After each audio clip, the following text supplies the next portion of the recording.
afternoon to you. Good evening. I don't know where you are watching us from right now, but I want you to know that you are live on STEAM Radio Vision, an arm of Eniakbonle Foundation. And this is the CONFAB, where we discuss trending issues, political issues. It could just be anything to enlighten you. And this morning on the CONFAB, as usual, I am Chidima Abel. And like I said, we'll be discussing series of issues happening in Nigeria. And you know, this is the festive season, the Christmas season. And I want to use this moment to wish you all a happy Christmas and a prosperous New Year in advance. I want you to celebrate in love. Once again, welcome to the Confab. And we are going to be looking at issues right now. I mean, issues that concerns the season. We are going to be linking it with political issues and different other issues that pertains to us as Nigerians.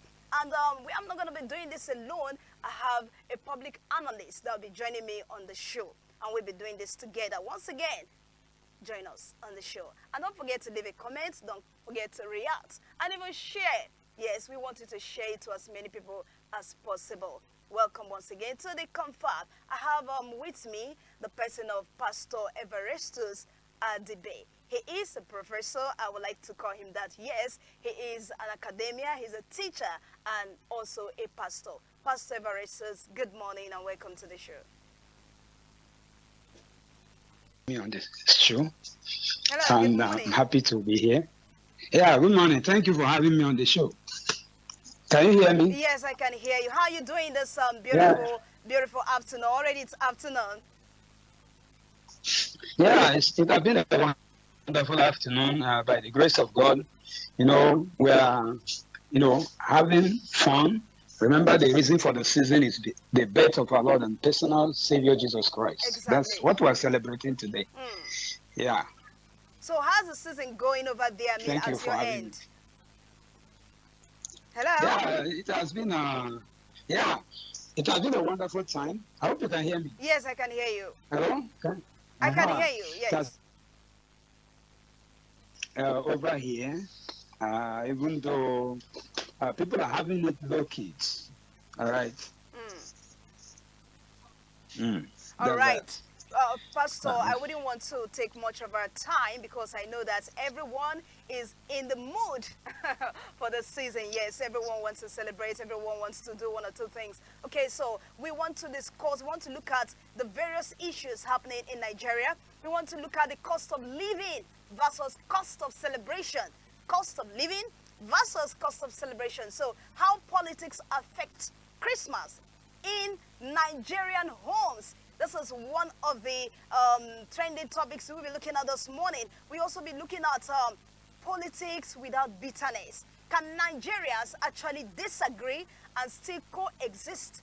I mean, in this period of festive period, should politics take a break during festivities, or is this when leaders should even listen more to the people, listen more to their citizens, to its citizens? These are, things that we're going to be looking at this morning. We also be looking at faith, culture, and politics.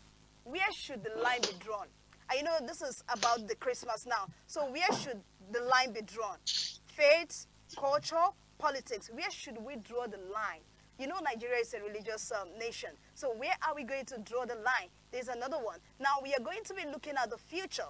2026 is around the corner. In fact, 2026 is just the next door. Let me put it that way, because today is 25, so we just have 5 days left before we say Happy New Year to every one of you watching us right now. I believe God, but I trust God that He's going to keep you and I, every one of us, alive to witness 2026. So looking ahead to 2026, what should be Nigeria's political priorities? This is what we'll be, talking about this morning. So, Pastor, let me just start with the very first topic here. Cost of living versus cost of celebration. How politics affects Christmas in Nigerian home. You know that this season is supposed to be about joy. It's supposed to be about laughter. It's supposed to be about shared meals. People, those days, people will always come to your door. Good morning, good afternoon, here is Christmas food for you. So it's supposed to be about shared meals. But for many Nigerian families today, celebration is competing with survival. Celebration is competing with survival. Food prices are very high. Pastor, you understand what I mean? So food prices are now very high. Yeah. And apart from food prices, transport costs are even biting. And even small tradition now require, deep calculation. Now, today we ask a very simple question, but a very powerful one as well. How does politics shape the way we celebrate Christmas, the festive period? When policies affect prices, affect our jobs, income, they don't stay in government offices alone. They enter into our kitchens and our conversations. So, as we reflect this festive season, let's talk honestly about the cost of living, the cost of celebration, and the role leadership play in both of them, in both angles. So now, let me come to you, Pastor. How has the economy affected your festive plans this year? First of all, we're talking about politics and how it affects cost of living. Exactly. In politics initially, in fact, I wasn't interested in politics. I hope you're listening to me. Yes, I can hear you You very can hear well. me clear. Uh-huh. So I wasn't in. And that article has to do with the present governor of Abel State. When, he was somebody in the business sector, he was a banker.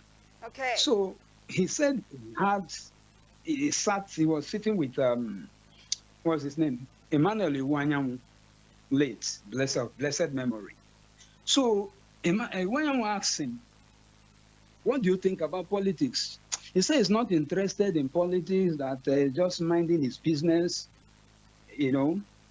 Okay. So he was then told that, don't you know that there are certain policies that the government will make? It will affect your business, and so on and so forth. It was then he realized the need of being part of politics. Because whether you like it or not, policies affects even our way of living. It can reduce the standard of living, and so on and so forth. So now, even when I went around this morning, I didn't hear the normal jingle bell songs we used to hear those days.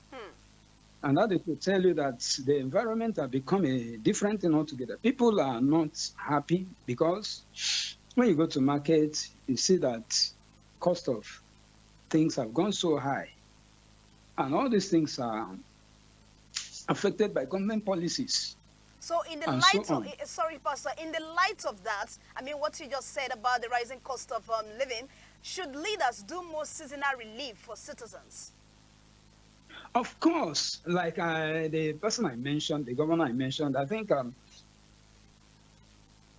it's a kind of double, salary for, the workers. At least that will go a long way to aid them, to get some things done.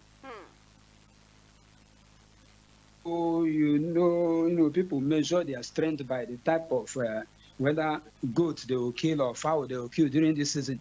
But today I don't even see anything happening around because of the cost of living. So I think government should come in and then find a way to, alleviate the suffering of the people, help them, and so on and so forth. So that's my own opinion on that. Government should, come in.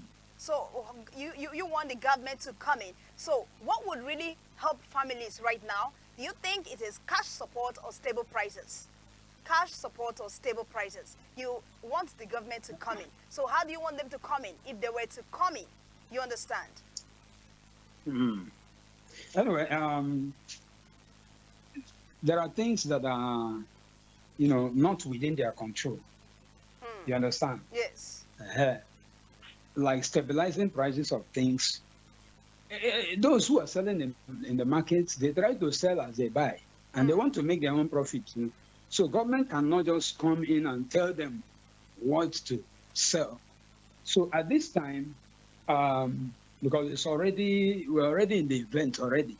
So I think if the government can, help with cash, because if they are to go to market now and tell them this is what you should sell, what, though it's going to be a serious problem because, you know, it depends on what they buy and how much they buy those things and how they're able to bring in those goods.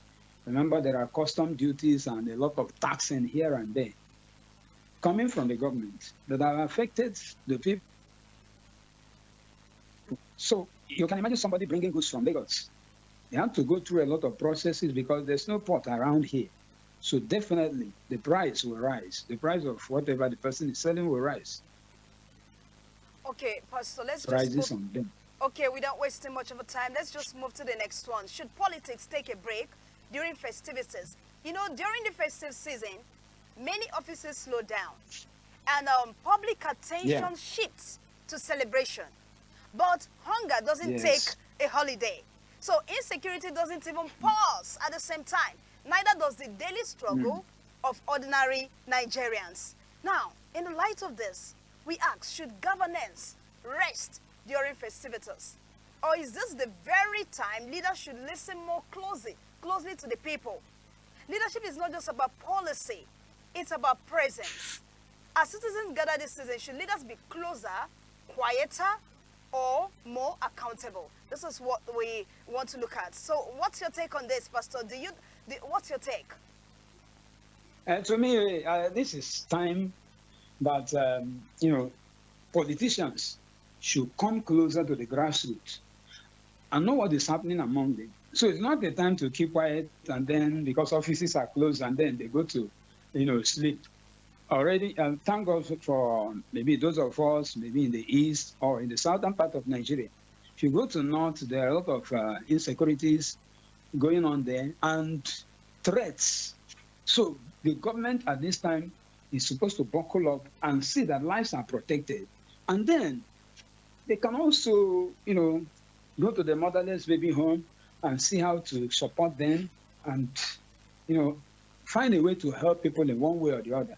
I think that's what we have to do now. So it's not staying away from the people. You get my point? Okay. So that's what I have to say on that. Okay, thank you so much. Right. Talking about faith now, talking about a mixture of faith, a mixture of culture, and then politics. Where should the line be drawn? You know that Nigeria is rich in faith and also rich in culture. Our beliefs guide our values, our communities, and our daily lives. So, but when faith and culture enter politics, the lines can be blurred. Sometimes inspiring unity, other times deepening division. So today, conversation is not about attacking belief. I want you to know that, our viewers, but about balancing our belief system. So where should the line be drawn between faith, between culture, and also governance, especially in a diverse nation like ours, like Nigeria? Leadership must serve all fairly, respectfully, and wisely. So now let's look at this together, Pastor. Does religion strengthen our policies or weaken our democracy? Well, to some extent, a religion can, strengthen our politics, more especially from a particular part of the country. There are the northern part of the country combine religion and politics. In fact, we are air, so I have to be wise in what Exactly. I'm saying. So, since for them, religion is politics and politics is religion, they can't do without it. But I know over here in the southern parts, we try to divide it, and that's why all this, the rate of insecurity that is up there is not here. Because when you check the whole thing, it has to do with religion and things like that. Then on the other hand, we're talking about culture. Please, I have to say this. Culture is dynamic, and culture is people's way of life, and you can't do away with it. You understand? Like those of us from the east. Sometimes some people were complaining at the airport that the flight ticket to the east, they raised it to 500,000. So now it is part of our culture that we must go home at this time to see our loved ones and do other ceremonies. So that's our way of life. And in most cases, somehow we combine culture with faith. Though not every culture, there are some aspect of culture that maybe as a believer, because you're talking about faith as a Christian, may not really combine with our faith. But there are other cultures that are not harmful. Those ones can be, can make it part of our faith. And let me say this: if you go to, some Arabic word or Islamic word, sorry, going off the box, because you should be talking about Nigeria. But all things being equal, just giving an example. So over there, you see somebody who is a Christian, but you still dress like a Muslim because it's their culture, and we can't dismiss that. So the dressing, the appearance, what they eat, and all those things, we can't dismiss them, from our faith. But combining religion and politics, to me, it is very dangerous. And that is why we see people fighting with each other because they belong to different religions. And I want to summarize by saying this, that if we elect the wrong people, we buy from the same market, and whatever market we are going to buy, or whoever you are buying from, will not ask you, are you a Christian or are you of the other religion? And that is why we should separate religion from politics. The better we do that, it will help us a long way to solve our problem. Even though I say I'll summarize, but let me give one more example. It's just like somebody is sick, and then, the sickness is so serious, and the doctor that came to help the person is a Muslim. Will the person say, because you are a Muslim, don't treat me? He will die. Or if the person is a Muslim and then the doctor is a Christian, say, because you are a Christian, don't treat me. So the situation of our country doesn't matter the religion where the person is coming from. So what we should be talking about is competence. So, and that's why we should separate. It's necessary to separate religion from politics. Okay, thank you so much, sir. We want to be running it up very soon with this very last one. We want to look ahead to 2026. So what should be Nigeria's political priorities? The festive season is a time for reflection on where we have been and where we are going to. Beyond celebration, many Nigerians are asking hard questions about the future. As we look toward 2026, what should Nigeria's political priorities be?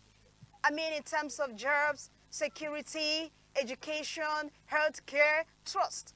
So what matters most to you? So today we shift from complaints to conversation, from frustration to vision. The future is not just shaped by leaders, but by voices that are willing to speak and be heard.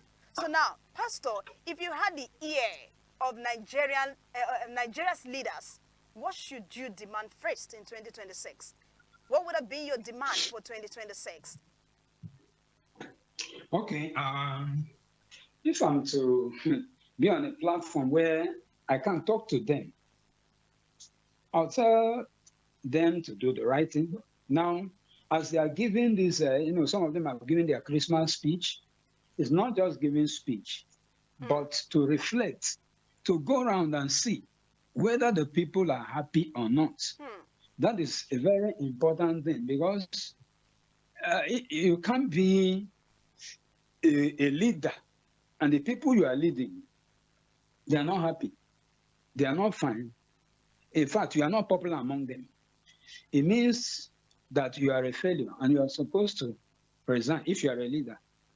So then, on the other hand, we are talking about 2026. Well, in my own opinion, we ask a question. What is this person? What is this person capable of doing? If we are, not just praying, sometimes we elect the wrong people and go back to God to tell God to, change the people or to remove the people. God will always be there. So, but I think it's also time we, the citizens, we, that vote politicians, should also look into our own selves and then ask ourselves a question. Those who sell their votes, what they call vote buying, ask themselves, what have I benefited from, doing that? Highest 1,000, 4,000, 5,000, even if it is 40,000, divide it into 4. It will give you 10,000 each year, and divide the 10,000 into 12. It will give you around 800 and something naira each month. So I think we need to be wiser. So as we're getting into 2026, definitely politics will start, campaign will start, and all those things against 2027. We are to look at individuals who are competent. They are, look at the antecedents. Also look at around their life, whether they, because to me one of the major problems of Nigeria is corruption. So we look at their life. Are they corrupt? Are their children corrupt? What are their tendencies towards corruption? Do they hate corruption? Do they like corruption? These are things we'll find out. And who are the friends around them? Because somebody once said, whether it is true or false, I'm just quoting what the person said. In fact, it was Tunde Bakare. He said, I do not doubt the integrity of our late president, Muhammad Buhari, but the vultures around him can destroy Nigeria. That was, I'm quoting him, what Pastor Tunde Bakare said. So there are times you see people around somebody. Show me your friend, and I will tell you who you are. So whoever we are looking up to, we need to know those around them and what they are capable of doing. I think that will go a long way to influence our choice of leaders. I don't know whether you are getting yes, I understand it. I understood everything. So that's what I have to say for that, for now. Okay, so viewers at home, I mean, you watching us right now, you can also try as much as possible to leave a comment for us in the comment section. If you had the ear of Nigeria's leaders, what would you demand first in 2026? That's, I need your answer in the comment section. Make sure you drop your answer. Now, Pastor, before we wrap up the show, you were talking about citizens and their voting, vote buying, and the rest. Now, what role should citizens play beyond voting? That will be the last question. Okay, beyond voting. I don't know whether you're talking with respect to 2027 or in general.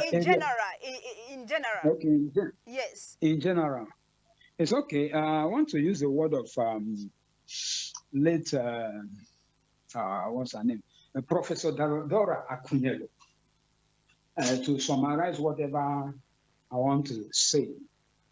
She said, let the change begin with you. You understand? Because the bad leaders we are talking about, or the corrupt leaders we are talking about, they are from among us. And when we allow ourselves to be changed, we become better citizens of the country.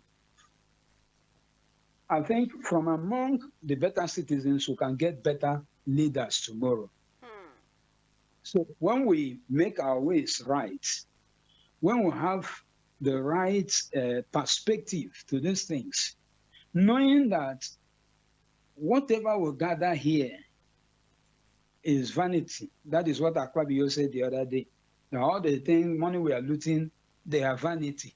Either yesterday or 2 days ago, he said that. So when we have that perspective of doing what is right at any time, I think we'll get things right when we have that perspective. For me, you talk beyond voting. For me, I don't support a political party. I support individual. And when we look at things that way, I don't care about whether it's going to win or not. If I'm going to vote, I vote my conscience. And then beyond that, well, after voting, we should defend our vote and see that we protect, the whole thing, even as we look up to the future. And finally, it's time we begin to hold our leaders accountable. And after voting, and then they are there, we begin to hold them accountable by speaking up, criticizing them when they go constructive criticism when they do wrong. When they do the right thing, we praise them and we thank God for them. So I don't know whether I've answered your question. Yes, thank you so much, sir. Thank you. This is where we'll be wrapping up the show this morning. Thank you so much, Pastor, for making yourself available for the show. We look forward to having you again. Thank you very much. God bless you. Before you go, can you just give a parting remark? Okay. I want to wish everyone listening to the sound of my voice a Merry Christmas and a prosperous New Year. And those who are coming back from, their various places they are sojourned, maybe you are in a vehicle now, or in your car or bus, listening to me. I want to say, if you are a driver, drive safely. Don't overspeed, because you will eventually get to your destination. It is better to be late than to be delayed. So, and for the younger ones, and this festive period, the tide is going on. Be careful the people you collect things from, and so on and so forth. And then for the youth, don't sell yourself because of, Christmas, new dress, or whatever gift you want to get. So once again, I pray God will protect everyone in this Yuletide. And when we are done by New Year, as you are going back, God will also grant you journey mercy to wherever you are coming from, in the name of Jesus. Amen. Happy New Year and happy Christmas and a prosperous New Year. Thank you so much. Thank you very much. Thank you, Pastor. We look forward to having you again. And to our viewers, this is where we'll be wrapping up the show this morning on the CONFAB. But don't forget to join us again tomorrow. We'll still be coming with the CONFAB. Thank you so much. And to my producer here, thank you, Afolabi Adenik Bekun. To our Abel CEO in the person of Dike Michael Adeboye Asholo. Thank you so much for all what you do for the society and for Esteem Radio Vision. We appreciate you. Thank you, thank you. Join us again tomorrow on the CONFAB. I still remain Chidima Abel.